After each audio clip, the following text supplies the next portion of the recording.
okay, maybe we do have more inflation, but no, we don't. Came back in. Then they both went down when Powell started tightening in 2022, and Bitcoin went down more than gold. Again, it's more volatile. But then gold, and in this particular case, gold again started to smell it. The Bitcoin's going down right here, and gold is going up. What's that all about, right?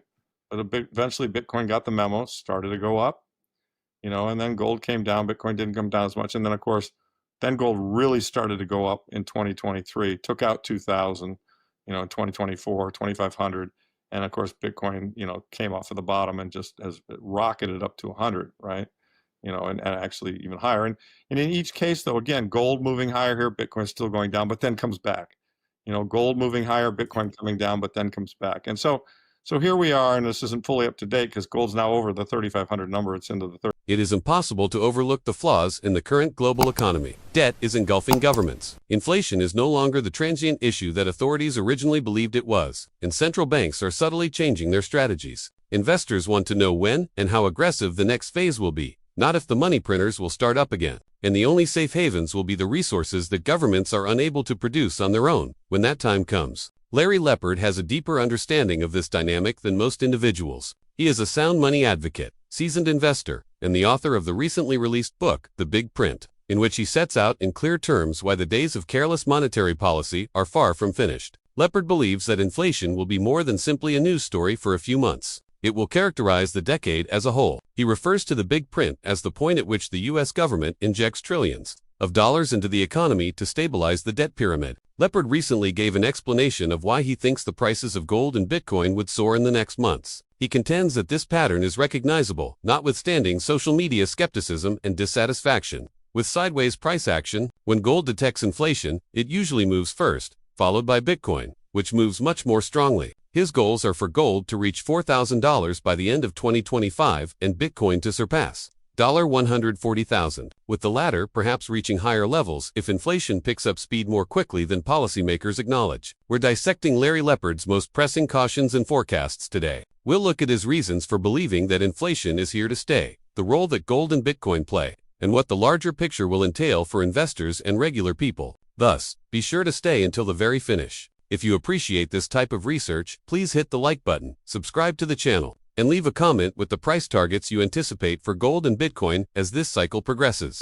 My bet, the book's bet, your bet as a Bitcoin holder, mine as a Bitcoin holder and a gold holder, is that they'll choose the inflationary route. And Besant just told us that. He came out and he said, look, yeah, we're cutting back expenditures, we're getting all this revenue from tariffs, but really the solution to this problem is growth. We're going to focus on growth. And that's okay. He's right. Productivity enhancements, AI growth, that's all good. And they're going to get some of that, but they're so deep in the hole that the amount of growth they need can only come with inflation. Yep. And Yep. so my belief, and I remember it because I was a teenager in those years, my belief is we're looking at a decade that's very similar to the 70s, where we have these recurring bouts of inflation. And maybe there'll be several times the Fed will try to tighten to tamp down inflation, but each round will be worse than the prior round. And so that's kind of what I think is coming. And that's why I think, the message of the book to people was we really, as individual adults trying to take care of our families, we need to take some of our savings and put them in things that are protected from inflation. And those are things which the government by definition cannot print. And there are really only 3 of those in the world that are monetarily based, and they are Bitcoin, gold, and silver. And silver probably less so because it's been pretty much demonetized. And then there's another one, real estate, but that's not really a monetary asset. It's a hard physical asset and has other uses. So, and then stocks to a degree, but stocks are they're a mixed bag because, they can issue more shares and the economy turns down. And by the way, right now the stock market's not very cheap. So that's kind of the big picture of my view of where we are right now. And I think what we're waiting for is just the next leg to start. And it's interesting that we're having this conversation now here on September 5th, because it wasn't but a few days ago, gold was doing a very long bull flag below $3,500. And silver was doing kind of a consolidation of a little breakout at $35. It was in the 36, 37 area. And in the last 2 weeks, I think it's about 2 weeks is the time frame. And you go back and look, and gold just went through 3,500 with authority. We're now at 36. And more importantly, silver went from 36.7 to 41. And so to me, these are a warning sign that the next wave of inflation is about to begin. What I'm going to do now is share my Yeah. screen, show the window that we were talking about before, which I think is very interesting. This was a chart prepared by my partner, David Foley, who's a very bright guy. He sure is. Yeah. And so what we're looking at here, Walker, is a chart that shows from early 2018 to the present, maybe a week old, the price of Bitcoin in orange appropriately, and the price of gold in gold. And the scales are different because in this time frame, gold went up 200% and Bitcoin went up 2,000%. So you can't really compare the amount of the move. Bitcoin, as we know, is superior to gold in price performance and has been for a long time, and I think will continue to be. And for aggressive investors, it is clearly the best choice. And the only trade-off is it's a little more volatile than gold. Not a little more; it's a lot more volatile than gold. But here's what I find interesting about this chart is that there are several instances in history where gold has smelled the oncoming inflation and moved first. And probably the most notable one is early 2019 when Powell pivoted and that kind of it just became clear that financial conditions were getting tight and they were going to have to loosen. And gold smelled it. You know, gold on the right-hand scale was, you know, about 1,000. It scored it up to 1365, you know, or higher. You know, before it went up to 2,000 roughly in, you know, in COVID. But notice that nice move in gold and Bitcoin. Meanwhile, Bitcoin's just kind of going sideways, not really going anywhere. And then at some point, the Bitcoin, you know, market woke up and was like, hang on a second. There's been a lot of debasement here. We had COVID, we printed all this money, blah, blah, blah. And it took off like a rocket sled. And, you know, notably, you know, I mean, as I say, gold went up 30, 40%. Well, Bitcoin, as you and I both recall, because we were there, you know, Bitcoin's went from 10,000 to 50,000, like quickly, you know, Yeah. So it vastly outperformed gold, you know, and then of course, the gold smelled the tightening, started to come down. Bitcoin followed and came down even more, you know, and that was Sam Bankman-Fried. And then of course, another run, you know. Lepard clarifies that the American political and economic structure is set up to maintain spending at all costs. Politicians use money to maintain their own authority, buy votes, and defend treasured programs. The outcome is a systemic unwillingness to handle debt in an honest manner. Stein's law serves as a reminder that things that cannot continue indefinitely will inevitably come to an end, as Lepard notes. Furthermore, rather than a miraculous solution, the denouement in this instance is probably going to take the shape of recurrent inflationary waves. The message is clear to him. Families must use assets that the government cannot print to safeguard their savings. This includes gold, silver, Bitcoin, and, to a lesser extent, real estate. Lepard then moves to the charts, where the narrative becomes even more captivating. In the past, gold has frequently moved first during times of tightening and relaxing, identifying inflation before Bitcoin does. In recent weeks, we've witnessed just that again. Bitcoin consolidates at $115,000 while gold surges through $3,500. According to Lepard, Bitcoin will behave similarly to previous cycles, trailing initially before tearing much more violently when markets come to recognize the extent of monetary devaluation. Additionally, he contends that the stage is set for the next explosive run because the global money supply is currently increasing once more. Now let's return to the interview. Okay, maybe we do have more inflation, but no, we don't. Came back in. Then they both went down when Powell started tightening in 2022, and Bitcoin went down more than gold. Again, it's more volatile. But then gold, you know, and in this particular case, you know, gold again started to smell it. The Bitcoin's going down right here, and gold is going up. What's that all about, right? But eventually Bitcoin got the memo, started to go up, you know, and then gold came down. Bitcoin didn't come down as much. And then, of course, then gold really started to go up in 2023, took out 2,000, you know, in 2024, 2,500. And of course, Bitcoin, you know, came off of the bottom and just has rocketed up to 100, right? You know, and actually even higher. And in each case, though, again, gold moving higher here, Bitcoin still going down, but then comes back. You know, gold moving higher, Bitcoin coming down, but then comes back. And so here we are, and this isn't fully up to date because gold's now over the 3,500 number. It's into the 36 area, right? So it'd be off the chart, not by a lot, but Bitcoin's still languishing around at, you know, what is it, 109 today or something? So I'm fine about it, but Yeah. if you bought it right at the peak at 123, maybe you'll think, oh, you know, heck, this sucks. But you know, I find it interesting because I watch on Twitter and everybody's down on MicroStrategy and down on Bitcoin. How come it's not moving yet? And I'm just kind of like, guys, we've seen this pattern. This is old stuff. Just give it 30 to 60 to 90 days. And people always ask me, what are your predictions? I think by the end of calendar, 2025, gold will probably be at 4,000 and Bitcoin will probably be at 140, maybe 150. So, and we'll be kind of on to the next run. And I say that just because I don't think they can keep this thing going without, more programs that obviously indicate printing. And the programs are subtle. This shadow QE through twist of buying bonds, and I'm pretty sure they're into the banks and telling the banks to buy the bonds and maybe giving them swap lines at low rates that they're not telling us about. I mean, they're doing all kinds of things. They're pretty good at camouflaging what's really going on. But what is really going on, I mean, as you pointed out, you had a chart up earlier, it's a nice chart of M2, is that M2 is growing again. And we know, and particularly global M2, China has really aggressively been growing their money supply because they had a big real estate downturn. So, Yeah. I mean, it's all roads lead to inflation is kind of my, they used to all lead to Rome. Now they all lead to inflation. And so, I see much higher prices in both of these assets, for quite some time until we address this issue. I'm going to shut that off now, just so you're not looking at that chart. But anyway, that's my shtick, and I'm sticking with it.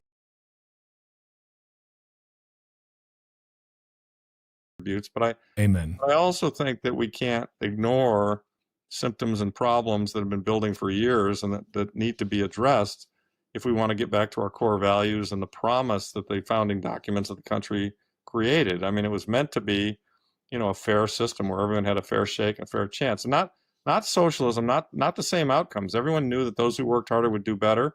That was all fine. That's part of the system. But the notion of the founding of the country was that, let's create a fair deal for everybody so that everyone has an equal opportunity to succeed. And that's always been the American story, the American dream. And sadly, what happened, the book describes it, is the monetary system got more and more corrupted.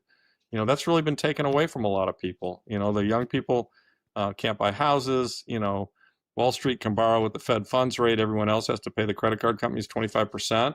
I mean, it's just, there's just unfairness everywhere. And, it's going to take some reform to fix that. And I'm counting on your generation to fix it and get it right, because I don't want my kids and grandkids to grow up in a dystopia. I mean, I grew up, and the 70s wasn't perfect. I mean, the Vietnam War was a really divisive issue. And there were some nasty things happening in the 70s. But I can say, from having lived in the 70s and living today, it was a kinder, gentler country in the 70s. There was much more of a middle class. It wasn't haves and have-nots. Everyone kind of just got along and got by. There wasn't all the social strife that we see today. I mean, the vitriol that's out there today is just unbelievable. It's really, and it's sad. And I get it. I mean, when you take people's lives and their jobs and their well-being, and they can't afford to feed their family, and they're working 3 jobs, they get mad, they get angry, they get frustrated. And I also get it that this is kind of it's a sophisticated fraud that the people at the top and the government have pulled on all of us. And that's a large part of why I wrote the book. I wanted to point out that it really is a fraud, and they've gaslit us about it. And I wanted to just call them on the carpet and say, no, you guys this is bullshit. This is absolute bullshit. And because I think that if we got enough Americans, I mean, my dream would be we'd get enough Americans to read this book, understand this stuff, and we'd get a real movement going in this country to return to sound money. That we're in this condition, and I think Robert Kennedy spoke about in Nashville in 2024. I mean, that speech was very uplifting. I mean, we can do it. We can fix this place. I mean, Apollo can grow up in a great country, and he will. But between here and there, we gotta fix it, and that may not be easy. Let's not kid ourselves. Let's not kind of sugarcoat it. You can't go through a fourth turning without some eggs getting responsibility that you have, and then you look into legacy, and that's as you get older, your views change. I mean, you're young, it's about running up the score. I mean, now it's more about your legacy and how you're going to be remembered. And again, that's part of why I wrote the book. I just wanted to try and contribute to a change that I think has to happen. I'm a boomer and I'm writing from that voice, and so they kind of get it. But yeah, I mean, you have to have it kind of peeled away and shown to you. You also have to have a need and an understanding of it all. I mean, I would say sadly among some of my friends or acquaintances, they've actually been huge beneficiaries of the system. Do you know what I mean? And to them, there's nothing wrong with it, and they know their kids can't afford houses, but they figure, oh fuck, I'm rich, I'll buy my kid a house. I mean, Yeah. it's like I love the meme that shows the guy holding the kid with the basketball up to the basketball net, and the caption is the kid saying, me thinking I'm good at basketball, and the person holding him up, or me thinking I'm good at real estate investing, and the person holding him up is inflation. Do you know what I mean? And Yeah. I mean, any boomer who bought real assets during their lifetime, houses and stuff, has gotten just an incredible ride on the inflation. I mean, my parents paid 40, 30, maybe 30, high 30s, low 40s for a house in Ann Arbor, Michigan in 1966. One of the nicest houses in town. I mean, it's a very, not that that's a big deal. I'm not bragging. It was just a damn nice No, house. yeah. And today Yeah. that house is worth, a couple $1,000,000. I mean, it's nuts, right? I mean, they don't own it anymore. They sold it. But the point is that, that's kind of what the debasement of money does to you. And the sad thing is that the working class, I mean, those people who have assets have been somewhat benefited by it.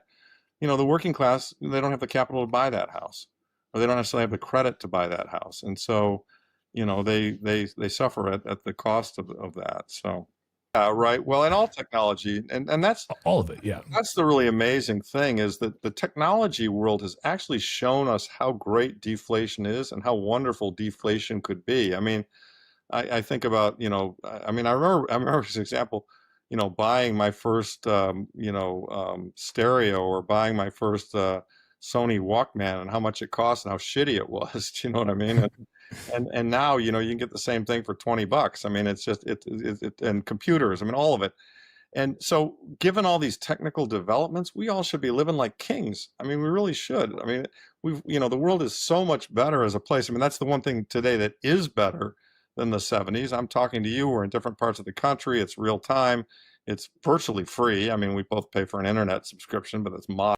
The main point is that none of this is occurring in a vacuum. The hints are there to any investor who listens to what governments and central banks have to say. The Federal Reserve recently announced a 25 basis point rate decrease, indicating the end of the tightening cycle. The solution, according to Treasury officials, is growth. However, without inflation, the math is flawed, as Lepard demonstrates. Additionally, central banks in Asia and the Atlantic are covertly growing their balance sheets once more. Already, smart money is reacting. The size of Bitcoin ETFs is being acquired by hedge funds. The focus of institutions is shifting away from bonds. Additionally, a few of the richest billionaires are subtly shifting their holdings away from stocks and toward tangible assets. They anticipate a stable decade of low inflation, which is why they are not taking these actions. They are acting in this way because they perceive the same inevitability that Lepard outlines in the fine print. The subsequent enormous flood of money creation, due to its fixed supply and global adoption curve, cryptocurrency, especially Bitcoin, will be the clear winner when the flow of capital chases hard,